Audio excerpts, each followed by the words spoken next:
প্রতি বছর শীতের এই সময়টাতে বিভিন্ন বাজারগুলোর বিভিন্ন মারমা পল্লীগুলোতে বিভিন্ন অলিগলির মধ্যে আমরা শীতকালীন বিভিন্ন পিঠা উৎসবের মেলা আমরা দেখে থাকি।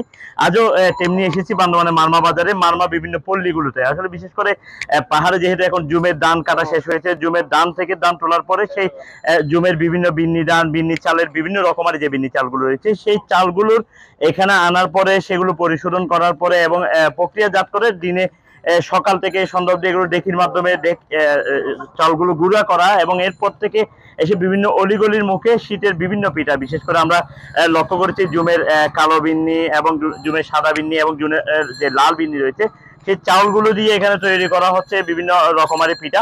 বছর শেষের খুশি নগদে হবে বেশি। নগদ পেমেন্টে নির্দিষ্ট ক্যাটাগরির কেনাকাটায় 300 টাকা পর্যন্ত ক্যাশব্যাক। আমরা দেখেছি বাফা পিঠা, জালি পিঠা, শনি পিঠা, কলা পাতা পিঠা সহ বিভিন্ন পিঠাগুলোর এখানে আসলে সমারোহ রয়েছে। আমরা কথা বলেছিলাম বেশ কিছু স্থানীয় মানুষের সাথে যারা আসলে পিঠাগুলো খাচ্ছে এবং যারা তৈরি করতেছে। আমি যতদূর জানি সাইন্টিফিক্যালি এটাতে জিঙ্কের পরিমাণ অনেক বেশি আছে, যার জন্য কিন্তু এটা ভালো লাগে বা স্বাস্থ্যের জন্য ভালো। আমরা পিঠা হয়েছে বান্দরবানে বাজারে ভালো কাছে, অনেক ভালো। পাশের থেকে আনছি, তারপরে বিক্রি করি, তারপরে শীত পর্যন্ত করি আর কি। আমরা বিভিন্ন মারমা পল্লীগুলোর পাশাপাশি বান্দরবান শহরের বিভিন্ন জায়গাগুলো যেখানে আসলে শীতকালীন পিঠাগুলো বিক্রি করা হচ্ছে, সেখান থেকে আসলে প্রত্যেকটি দোকানে বা প্রত্যেকটি স্টলের মধ্যে আমরা লক্ষ্য করেছি মানুষের উপচে পড়া একটা ভিড় রয়েছে। পাশাপাশি স্থানীয়রা যেমন এইগুলো খাওয়ার জন্য বিভিন্ন রকমের পিঠা খাওয়ার জন্য ভিড় করছে, তার পাশাপাশি আসলে বলতে গেলে পর্যটকরাও কিন্তু আসলে এই বিভিন্ন রকমের পাহাড়ি রকমের বিন্নি চালের পিঠাগুলো নেওয়ার স্বাদ গ্রহণ করার জন্য তারা বিভিন্ন দোকানগুলোর সামনে ভিড় করছে।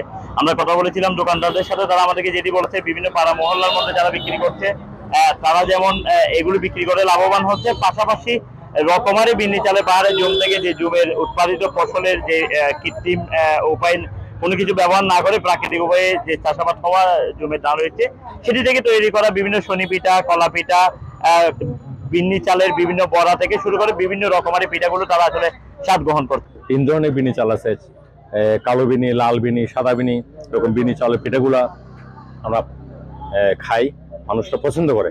আমরা বিভিন্ন জায়গায় গিয়ে বিভিন্ন ধরনের পিঠা খেয়েছি, বাট বান্দরবানের পিঠাগুলো স্পেশাল, ফুললি স্পেশাল, এক্সেপশনাল।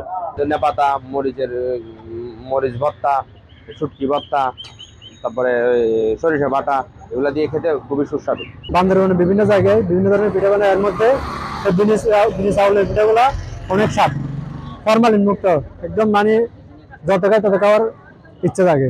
এই বিনি চালের আটা দিয়ে, চালের গুঁড়া দিয়ে তারা শীতকালীন বিভিন্ন পিঠা তৈরি করে। এই পিঠাটা খুবই সুস্বাদু, যেটা বাংলাদেশে কোথাও নেই, এবং এটা সম্পূর্ণ অর্গানিক এবং বিষমুক্ত।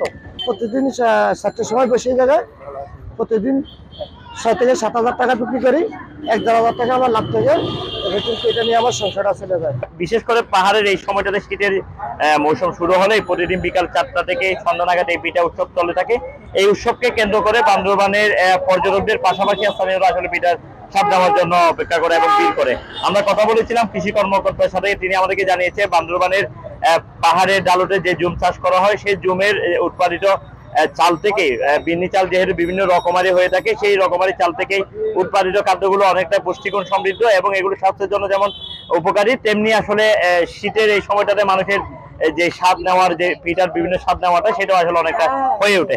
বিন্নি চালের পায়েস বান্দরবনের স্পেশালিটি হলো যে আমি রাঙামাটিও চাকরি করেছি, খাগড়াছড়িও চাকরি করেছি, কিন্তু বান্দরবনের এই যে চালের থেকে উৎপন্ন যে আমাদের খাদ্যপণ্যগুলো তৈরি হয়, পিঠা হোক, পায়েস হোক, এটার একটা আলাদা ফ্লেভার আছে এবং স্বাদটাও একটু ভিন্ন, যার কারণে কিন্তু ঢাকায় বিভিন্ন উৎসব পার্বণ বা মেলায়, বাণিজ্য মেলা হোক বা পার্বত্য মেলা হোক, এইটার ডিমান্ড থাকে খুব বেশি। সব মিলিয়ে আসলে বান্দরবান পার্বত্য জেলার যে বিভিন্ন অলিগলিগুলো রয়েছে, মারমা বাজার এবং ট্রাফিক মোড়, রাজার মাঠ সহ শুরু করে বিভিন্ন জায়গাগুলোতে আসলে শীতের শুরুতেই আসলে এই পিঠা উৎসবগুলো আমরা লক্ষ্য করি এবং এগুলোতে স্থানীয় পাশাপাশি প্রকৃতি প্রেমী বিভিন্ন পর্যটকরাও কিন্তু আসলে পিঠা উৎসবের পিঠার স্বাদ নেওয়ার জন্য আসে। এখানে পাহাড়িদের যেই পিঠা উৎসব, বিভিন্ন পিঠা তৈরির মাধ্যমে এই বান্দরবানের ইতিহাস ঐতিহ্যকে বহন করে এবং আমরা খুবই এনজয় করছি এখানে। আমরাও বিকালবেলা বাচ্চাদেরকে নিয়ে খেতে বেরোই, 10 টাকা 20 টাকা কম প্রাইজের মধ্যে ভালো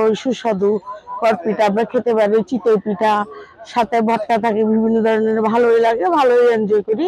বাঁশ দিয়ে, আমরা বাঁশের চোঙা আছে আমাদের, ওইটা হচ্ছে নরম বাঁশজি আর কি, কচি বাঁশ যেগুলো আছে ওইটা দিয়ে আমরা বিনি চাউলগুলো গুঁড়ি করে তারপর নারকেল চিনি মিক্স করে ওইটা মানে ওইটাতে ভিতরে ঢুকাই আমরা পোড়াই। বিনি চাউলের পিঠা 20 টাকা করে, আর এটা হচ্ছে ভাপা পিঠা বিনি চাউলের 20 টাকা, এটা হচ্ছে নুডলস, আর এটা হচ্ছে আপনার জালি পিঠা বিনি 30 টাকা। তো সব মিলিয়ে বিন্নি চালের নানান রকমের রকমারি বিভিন্ন পিঠার স্বাদ নেওয়ার জন্য স্থানীয়দের পাশাপাশি পর্যটকদের যেমন এই পিঠা খাওয়ার কৌশল এবং আকাঙ্ক্ষা ইচ্ছা এগুলো পূরণ হচ্ছে, পাশাপাশি স্থানীয় যে সমস্ত মানুষ এই পিঠাগুলো তৈরি করতে এই তাদের অর্থনৈতিক চাকাটা অনেকটা সচল হচ্ছে, তারাও নিজেরা অনেকটা আসলে স্বাবলম্বী হচ্ছে।